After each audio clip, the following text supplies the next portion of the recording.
Olá, ela é produtora e editora da Rádio Novelo, especializada em podcasts. Já trabalhou como coordenadora, repórter, produtora e apresentadora nas rádios Bandeirantes e Sul América Trânsito, em São Paulo. Em 2016, ganhou o prêmio CNT de jornalismo com a reportagem Mulheres no Trânsito pela Rádio Sul América. Ex-aluna do curso de jornalismo do Mackenzie, formada em 2014, hoje atua como documentarista e podcaster. O projeto Memória, 20 anos do curso de jornalismo, recebe hoje a jornalista e radialista Natália André. Natália, obrigado pela presença. Não é a primeira vez que você volta. Obrigada, Wanderlei. É sempre bom tê-la conosco, tá bom? Natália, por que você escolheu fazer jornalismo?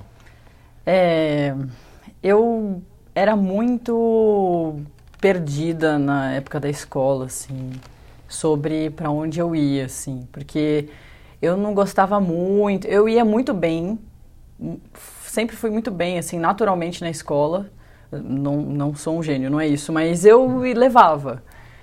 Mas a dificuldade era, inclusive, de saber qual era a área ali que eu gostava mais. Então, eu pensei em engenharia, não tinha nenhuma condição de fazer engenharia. E aí, depois, mais pro final, assim, pro terceiro colegial, eu tive uma grande professora de história, e aí eu comecei a entender que eu gostava daquilo, e eu era, obviamente, muito curiosa, como todo jornalista precisa ser. Eu gostava muito de ler, então eu comecei a entender que poderia ser para aquele lado. Mas eu ainda cheguei a me matricular em arquitetura, e aí quando eu passei no Mackenzie em jornalismo, eu falei, não, o coraçãozinho foi mais pro jornalismo, e aí foi bem do nada, assim. Mas não me arrependo, não, mas eu acho que eu teria sido feliz também fazendo arquitetura. E por que o Mackenzie? Eu sempre gostei muito, a escola que eu estudei falava muito sobre o Mackenzie, e eu conhecia, assim, aí tinha ex-alunos que já tinham vindo para cá, e eu adorava, acho que também pelo meu lado da arquitetura, eu adorava o lugar, assim, o centro de São Paulo, gostava de imaginar que eu pudesse estudar no centro, e eu aproveitei muito, assim. Aproveitei demais todo esse entorno do Mackenzie e o Mackenzie, toda a estrutura é incrível, enfim. É por isso que eu queria te perguntar em cima disso, como foram os seus anos na universidade? Já que você falou que aproveitou bastante, imagina que você esteja referindo-se não só à sala de aula, mas ao entorno. Sim, ao entorno, e os professores. Eu adorei fazer faculdade aqui, mas a gente é muito jovem, né? Quando eu volto, e como você disse, já voltei algumas vezes para participar de algumas bancas. Palestras, isso. E até cheguei a dar uma oficina bem legal de rádio aqui. E eu penso, nossa, como eu poderia ter aproveitado muito mais. Mas sim, eu aproveitei dentro da minha maturidade da época. Mas, nossa, com a minha cabeça de hoje, eu aproveitaria muito mais, assim, com certeza. O que você conseguiu aproveitar de verdade mesmo, tirar da universidade e levar para a sua carreira? Sim, eu acho que a base teórica é muito importante. A prática foi muito bacana, porque foi minha primeira experiência no rádio, e depois acabei, né, começando e fazendo aí minha carreira no rádio. Então foi muito legal, assim, a primeira vez que eu fui para o estúdio de rádio do Mackenzie foi incrível. A parte prática foi muito legal, quando mandaram a gente para a rua para fazer as matérias. Foi incrível, mas eu acredito que a parte teórica foi o que mais tirou, assim, da caixinha, porque eu li muitos livros importantes, eu conheci muitos autores que eu já, às vezes, só tinha ouvido de nome, mas me aprofundei. Eu acredito que essa parte da faculdade é muito importante, porque a prática, você sabe bem, assim, depois quando você vai para o mercado, você, enfim, conhece muito, né? Mas, porque é uma profissão muito prática. Mas a base teórica é muito importante e na rua a gente não consegue tanto, né, essa base teórica. E já que você falou dessa questão da base teórica, a profissão de jornalismo, ela não é mais necessário o diploma para o exercício legal da profissão. A universidade é importante ainda? Sim. Na formação do jornalista? Com certeza. E acho que muito por esse lado da teoria. E teoria em jornalismo, quem estiver assistindo e tiver, né, com vontade de fazer jornalismo, a gente estuda sociologia, filosofia, a gente teve história da arte. Então, não é a teoria do jornalismo, que isso, inclusive, precisa, inclusive, se desenvolver mais, né? O Brasil não tem, acho que é um problema mundial, a gente não tem grandes filósofos atuais, contemporâneos, falando sobre a comunicação. E acho que até nas artes, enfim, cinema também, a gente não tem tanta base não tem tanta teoria atual. A gente estudou muito escola de Frankfurt, então assim, a comunicação não é muito estudada. É muito, eu tenho certeza que o Mackenzie tem muitos professores estudando, mas não tem ainda tanto incentivo, né? A gente não conseguiu se atualizar tanto. E eu acho que também tem a ver com a formação, de repente, aumentar ainda mais a possibilidade da gente ter mais teoria. E acho que a prática também, acho que isso tem sido eu tenho visto, assim, eu tenho amigos que querem ser professores e estão fazendo esse caminho inverso, assim, para voltar para a faculdade e para ser professor. Eu acho que isso é bem importante, porque é muito importante a gente ter professores que tenham passado pelas redações, e as redações mudam muito, né? A redação de hoje é muito diferente da de quando eu entrei, e eu tenho uma carreira de menos de 10 anos. Eu vi muitas transformações. Então, acho que é importante também para a faculdade trazer esses profissionais que estão acompanhando o mercado como ele está hoje. Eu queria falar dessa formação, né? Você é formado em 2014, que mudou de lá para cá, mas a gente vai falar sobre isso no próximo bloco. Pode. O Projeto Memória 20 anos do curso de jornalismo volta já.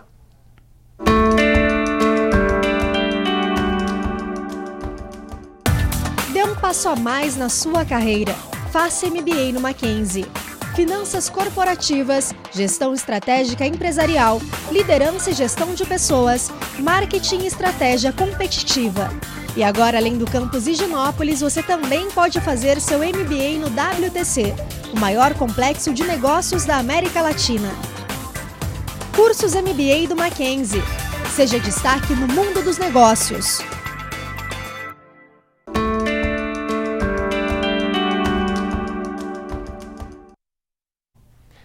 O Projeto Memória 20 anos do curso de jornalismo está de volta. Ao meu lado, a jornalista e radialista Natália André, ex-aluna do curso. Natália, no bloco anterior, eu finalizei falando, você se formou em 2014 e você estava falando das mudanças. O que mudou? Você já estava no mercado. Sim. Durante a faculdade. Sim. E desse tempo que você se formou para cá, o que mudou? O que sentiu de mudança no jornalismo? As redações estão cada vez mais vazias. Tenho certeza que com todo mundo que você conversar, acho que vai ser a principal reclamação. E é uma reclamação mesmo, porque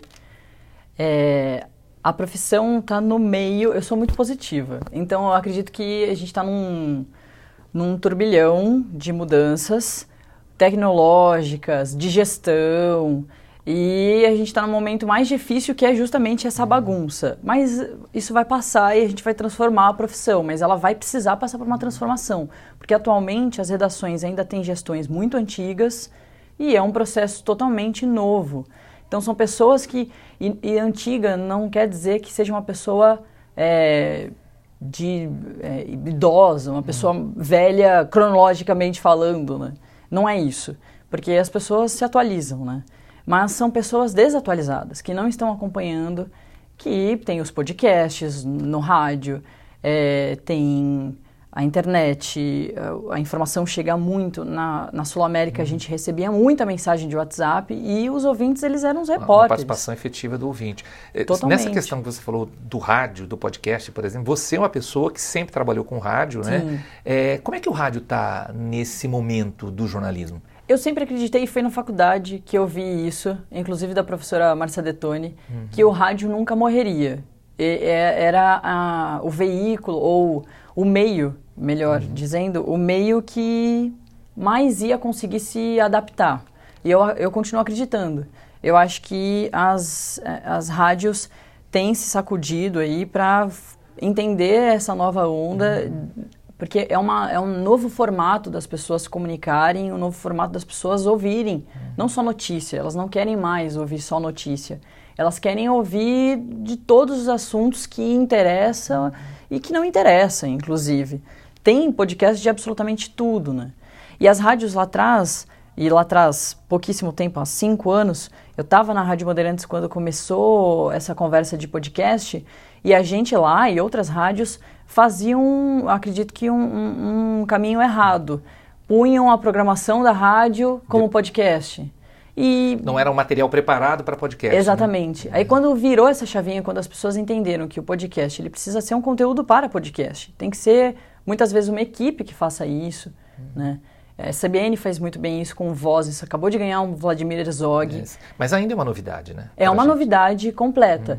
Esses dias mesmo eu estava participando de um evento e eu descobri que a gente na Novelo está tentando trazer um podcast que não é muito feito ainda no Brasil, que é o podcast no formato narrativo. A gente tem muito mesa redonda, mas o narrativo ainda não é muito feito. E eu descobri nesse evento que os Estados Unidos, tudo bem, isso a gente já sabia, mas que a França também é um país que está muito avançado no podcast narrativo. Então, assim, está muito no começo, mas a gente já estuda novos formatos e tem muita gente fazendo já. Eu queria mudar um pouquinho, falar um pouquinho do você. Eu te considero uma ativista, sempre me considerei desde a época da faculdade. Você é feminista. Sim. Como é que o jornalismo engajado, em especial para a mulher, como é que você analisa hoje o jornalismo mais engajado, em especial para as mulheres? Uma bela pergunta. Eu já imaginava na faculdade uma profissão bem feminina, porque na minha sala... Até hoje. Isso. De 40 pessoas... 30 eram mulheres. Então, óbvio que ele já tem um reflexo, porque mesmo que as pessoas mesmo que as mulheres não se considerem feministas, é um fato feminista isso, de ter mais mulher do que homem. Isso não tem, né, o que dizer contra. E as redações são muito femininas. Eu trabalhei na Sul América, a equipe tinha pouquíssimos homens também. E agora na Novelo também. Então, assim... eu vejo que é isso, muitas mulheres têm saído, muito mais mulheres têm saído das faculdades do que os homens, e eu acredito que nós, mulheres, somos muito mais engajadas, somos muito mais resistentes. Eu tenho certeza disso. Somos muito mais persistentes, atentas. Eu tenho muito orgulho dos resultados que essas equipes femininas que eu participo e que eu participei, deram, assim. E trabalhando também em outros lugares com mais homens, desculpa, mas não era a mesma coisa, assim. E tem homens incríveis, não é isso, não é vamos acabar com os homens no jornalismo, não é isso.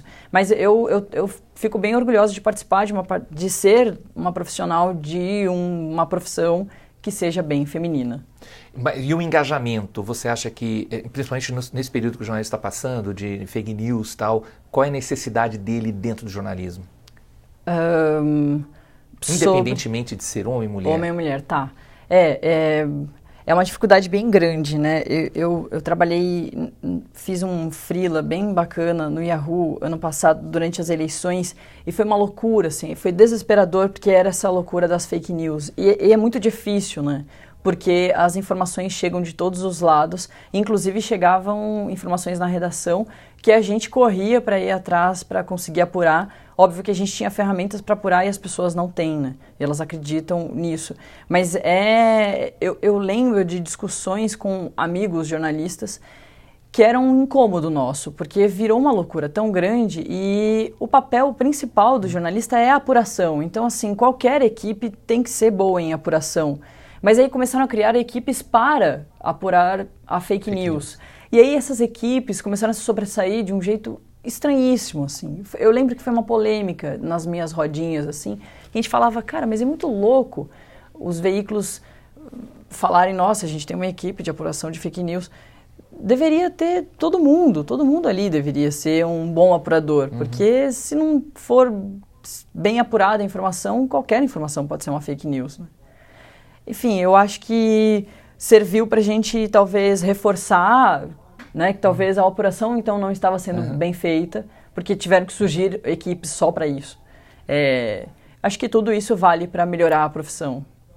Então vale a pena ser jornalista. Muito.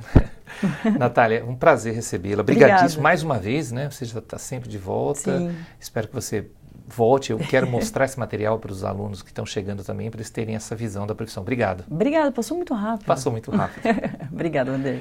E o nosso muito obrigado também a você que nos acompanhou até aqui. Até o próximo episódio do Projeto Memória, 20 anos do curso de jornalismo.